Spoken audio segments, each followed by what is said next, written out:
हाँ, तो बच्चों आज जो है सो हमारा एमएस क्लास में पहला दिन है, ठीक है, डे फर्स्ट है और हम आज जो है सो रियल नंबर के बारे में पढ़ने वाला है, ठीक है। तो रियल नंबर बहुत सिंपल से बताता हूँ, रियल नंबर जो है सो हर बार सीबीएसई हो चाहे बोर्ड एग्जाम हो, सीबीएसई हो चाहे बोर्ड एग्जाम हो, उसमें 5 से 7 नंबर का 8 नंबर का क्वेश्चन हर बार आता है, मतलब 8 to 10% का नंबर इसी में से तुम्हारा डिसाइड होगा, ठीक है। तो रियल नंबर से है क्या, बेसिक से पहले शुरू करेंगे। रियल नंबर्स में क्या आता है, नेचुरल नंबर्स आते हैं। नेचुरल नंबर्स मतलब क्या, कि जिन नंबर को हम गिनती के लिए इस्तेमाल करते हैं, काउंटिंग करने के लिए जिसको इस्तेमाल करते हैं वो क्या होगा, हमारा नेचुरल नंबर होगा, ठीक है।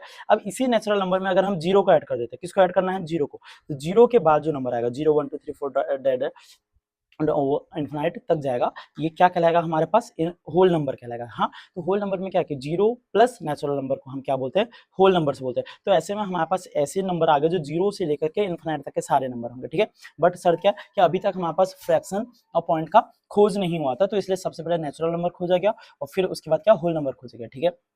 अब जब ये आ गए थे तो लोगों ने क्या किया कि नेगेटिव के नंबर बनाया, इंटीजर्स में क्या ऐड कर दिया, नेगेटिव वाले नंबर, मतलब नंबर सारे वही हैं, बस उसके आगे एक निशान लग गया नेगेटिव का, तो इसलिए नेगेटिव नंबर हो गया। तो उसी को हमने क्या नाम दिया, इंटीजर्स का नाम दिया। इंटीजर्स मतलब नेगेटिव के पॉजिटिव के सारे नंबर, मतलब जितने भी पॉजिटिव के नंबर्स हैं उसके आगे अगर हम नेगेटिव लगा देंगे तो वो क्या होगा हमारे पास, नेगेटिव मतलब इंटीजर्स कहलाएगा, ठीक है। तो इंटीजर्स को ऐसे भी बोल सकते हैं, पॉजिटिव नंबर्स जीरो और हमारे पास नेगेटिव नंबर, ये जो नंबर होंगे ये हमारे क्या कहलाएंगे, इंटीजर्स कहलाएंगे। बट शर्त क्या है कि फ्रैक्शन में नहीं होना चाहिए और पॉइंट में नहीं होना चाहिए, ठीक है।